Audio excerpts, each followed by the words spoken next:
Hi hello नमस्कार. मी श्रीकृष्ण आळा पाटील हिंगोली येथून आहे आणि आज मैत्री दिनाच्या तुम्हा सर्वांना खूप खूप साऱ्या हार्दिक हार्दिक शुभेच्छा.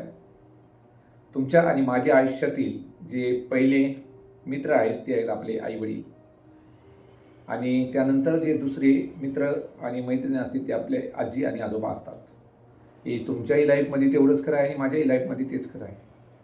आणि जेव्हा आपलं वय होत राहतं, वाढत राहतं थोडं थोडं, तेव्हा आपण या सोसायटीमध्ये बाहेर खेळायला जातो.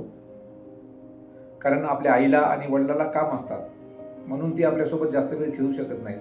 आणि आपल्या आणि त्यांच्या वयामध्ये जो गॅप असतो, वयाचा जनरेशन गॅप, यामुळे सुद्धा याचा परिणाम असतो.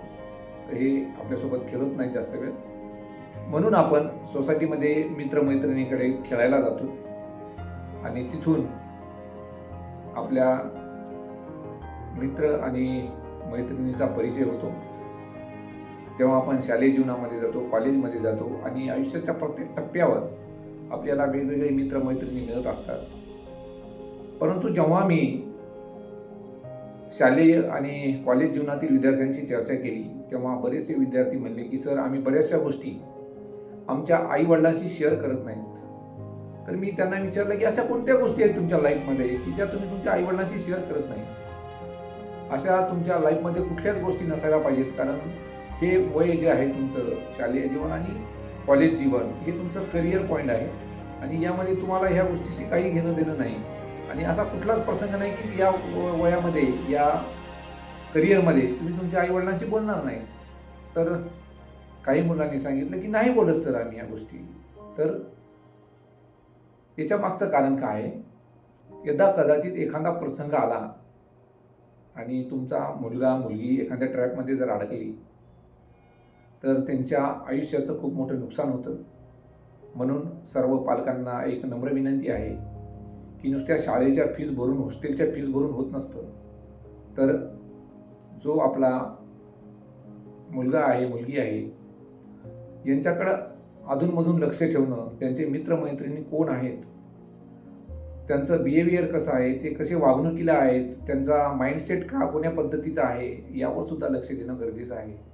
आणि तुम्हाला तुमच्या पाल्याकडून जर ही अपेक्षा असेल, कारण तो त्याच्या पूर्ण शेअरिंग, त्याच्या आयुष्यामध्ये काही जर प्रसंग आला तर तो आपल्या आईवडिलांपेक्षा आपल्या मित्रमैत्रिणीला सांगणं बेटर समजतो. कारण त्याला असं वाटतं की माझे मित्रमैत्रीण हे मला या प्रसंगातून बाहेर काढतील, काहीतरी मार्ग सांगतील आणि मी यातून बाहेर पडेन.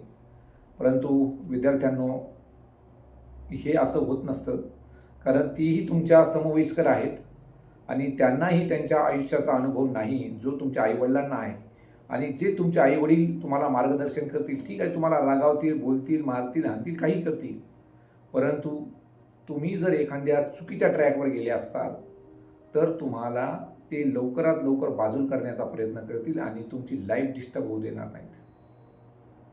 म्हणून प्रत्येक पालकाला माझी एक विनंती आहे की आपण आपला पाल्य ज्या ठिकाणी शिकवत आहोत, एवढ्याला फीस पे करत आहोत, परंतु एक साधी गोष्ट जो संस्कार म्हणतात, हा जर आपण त्यांना देत नसो, आणि याच्या मागचं एकच कारण आहे की आपला मुलगा इतर मित्रमैत्रिणीशी का जवळीकता ठेवतो कोणता एखादा प्रसंग आल्याच्या नंतर आणि आपल्याशी का नाही, तर ही आपली चुकी आहे. कारण आपण आपल्या घरामध्ये त्याच्याशी वेळ देत नाही, त्याच्याशी बोलत नाही, त्याच्याशी फिरायला जात नाही, त्याला फिरायला कुठं नेत नाहीत. आणि जी बॉन्डिंग आहे म्हणजे पालकातली आणि वडिलांची, आईवडिलांची आणि मुलांची, ही कुठंतरी मिस होती. तर हा व्हिडिओ बघल्याच्या नंतर तरी तुम्ही कमीत कमी तुमच्या पाल्यांच्या संपर्कामध्ये जास्तीत जास्त राहा, त्यांना वेळ द्या, त्यांना आपलंसं बनवा. कारण मोठे मुलं झाल्याच्या नंतर पालकाच्या थोडा अंतरान राहतात. हे कशामुळे राहतात? आणि मी बरेचसे पालक बघतो की काही मुलं की वडिलांचा सल्ला घेतल्याशिवाय पण बाहेर जात नाही. ठीक आहे, चांगली गोष्ट आहे ती, परंतु आपला पाल्य काय करतो हे जर तुम्हाला बघायचं असेल तर तुम्ही त्याच्याशी मैत्री करा. तो निश्चितच तुम्हाला जर चुकीच्या मार्गावर गेला असेल ती पण सांगेल आणि चांगल्या मार्गावर जर गेला असेल ती पण सांगेल. तर तुम्हाला सांगायचं झालं तर त्याला जर 4 चांगली मित्र मिळाली तर तो 5वा चांगला होईल. परंतु त्याला जर त्याच्या लाईफमध्ये, कारण हे वय असतं तसं, पाय घसरण्याचं वय म्हणतात किंवा त्याला अल्लडपणा म्हणू शकतो आपण, तर त्याला 4 जर चुकीचे मित्र मिळाले, मैत्रिणी मिळाल्या, तर तो 5वा चुकीचा होऊन जाईल आणि त्याचं पण आयुष्य खराब होऊन जाईल. तर मला पालकांना एकच कळकळीची विनंती आहे की तुम्ही तुमच्या पाल्यांवर लक्ष ठेवा आणि विद्यार्थ्यांनासुद्धा मला हेच सांगायचं आहे, जर तुमच्या लाईफमध्ये काही प्रॉब्लेम आला असेल तर तुम्ही तुमच्या मित्रमैत्रिणीशी शेअर न करता तुमच्या आईवडिलांना या गोष्टीबद्दल तुम्ही लवकरात लवकर सांगा. आणि कारण ते पहिले मित्र आणि मैत्रिणी हे तुमच्या आयुष्यातले आहेत पहिले. आणि तुम्हाला मी सांगतो की जो तुमच्या आयुष्यामध्ये ज्या गोष्टी चांगल्या किंवा वाईट घडतील याचा आनंदही त्यांनाच जास्त होतो आणि त्याचं वाईटही जे असेल तर या पृथ्वी तलावर सर्वात जे काळजी करणारे आहेत तुमचे हे तुमचे आईवडील आहेत. म्हणून जेव्हाही कुठला प्रसंगामध्ये तुम्ही अडकलेले असाल किंवा एखाद्या चुकीच्या ट्रॅकवर जात असाल तर स्वतःला सावरा, आपल्या आईवडिलाच्या संपर्कामध्ये या. आणि खरंच तुम्ही कुठल्याही अडचणीमध्ये असाल तर मी तुम्हाला ॲश्युरिटी देतो की तुमचे आईवडील तुम्हाला त्या प्रसंगातून बाहेर काढण्यासाठी मदत करतील. कारण ईश्वरानंतर जे तुम्हाला ईश्वराहीपेक्षा जास्त तुमची काळजी घेणारे जे आहेत ते आहेत तुमचे आईवडील. तर तुम्ही तुमच्या लाईफमध्ये ग्रो व्हायचं असेल तर तुम्ही तुमच्या करिअरच्या व्यतिरिक्त तुमच्या माइंडमध्ये कुठलाही विचार यायला नाही पाहिजेत. पूर्ण माइंड तुमचा खाली पाहिजे, ब्लँक पाहिजे.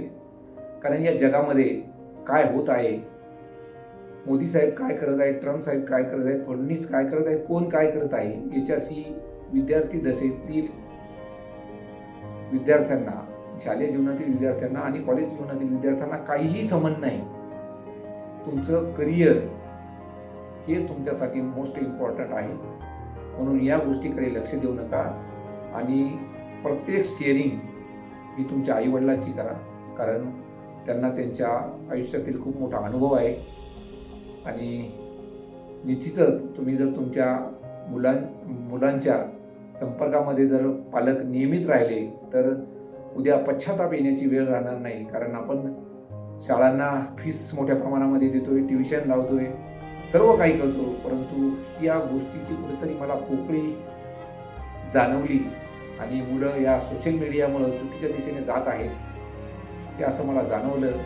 आणि कारण मी नेहमी विद्यार्थ्यांच्या संपर्कामध्ये असतो आणि विद्यार्थ्यांची चर्चा करत असतो आणि नवीन नवीन त्यांच्याकडून सुद्धा मला काय शिकायला मिळतं आणि मी माझ्या लाईफमध्ये सुद्धा बऱ्याच गोष्टी शिकण्यासाठी प्रयत्न करत असतो.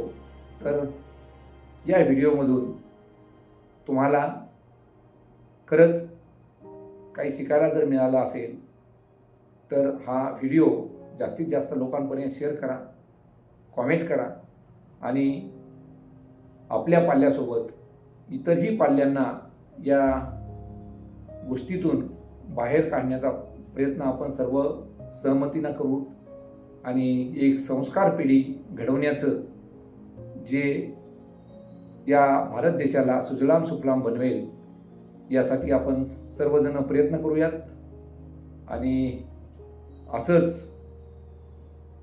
तुमच्या फॅमिलीसोबत जास्तीत जास्त वेळ देऊन कसं तुमच्या मुलांसोबत तुम्हाला वेळ जास्तीत जास्त घालता येईल यासाठी तुम्ही प्रयत्नशील राहा. आणि समोरील जे तुमच्या मुलांचं आयुष्य आहे ते त्यांना त्यांच्या चॉईसनुसार त्यांना त्यांचं करिअर घडू द्या. कारण आजकाल काय झालं आहे की माझ्या शेजारचा मुलगा MBBSची नीटची परीक्षा देत आहे तर माझ्या मुलांनी सुद्धा द्यायला पाहिजेत. माझ्या शेजारचा दुसरा मुलगा आहे, माझ्या नातेवाईकाचा मुलगा आहे, तो इंजिनिअरिंग करत आहे, यानं सुद्धा माझ्या मुलांनी सुद्धा काही करायला पाहिजेत. आज असंख्य पर्याय मार्केटमध्ये उपलब्ध आहेत. नोकरी हा पर्याय नाही, परंतु एक तुमच्याकडे डिग्री असावी, एक तुम्हाला सामाजिक ज्ञान व्हावं म्हणून आपण शिक्षण घेत असतो. एक आपल्याला नॉलेज यावं, समाजामध्ये कसं वावरावं लागतंय. आणि जर आपल्याला ग्रो व्हायचं असेल आणि करिअरमध्ये जर मोठं व्हायचं असेल तर आपल्या स्किलवर आपण काम करत राहणं हे खूप खूप महत्त्वाचं आहे. तर तुमचा मुलगा डॉक्टर इंजिनियर जरी नाही झाला तरी ईश्वराने प्रत्येकाला डिफरंट बनवलेला आहे. निश्चितच तो त्याच्या स्किलनुसार काहीतरी शिकलेला असणार आहे, काहीतरी करणार आहे. म्हणून तुम्ही तुमच्या पाल्यावर विश्वास ठेवा आणि त्याला ज्यामध्ये इंटरेस्ट आहे त्यामध्ये त्याला तुम्ही फुल्ली सपोर्ट करा आणि त्याला ग्रो होऊ द्या. कारण तुमचं दडपण त्याला कुठंतरी दाबत आहे. म्हणून तुमची इच्छा त्याच्यावर न दाबता त्याला त्याच्या लाईफमध्ये काय करायचं हे त्याला निर्णय घेऊ द्या. आणि हा व्हिडिओ जर आवडला असेल तर जास्तीत जास्त लाईक करून शेअर करा. Thank you so much. धन्यवाद.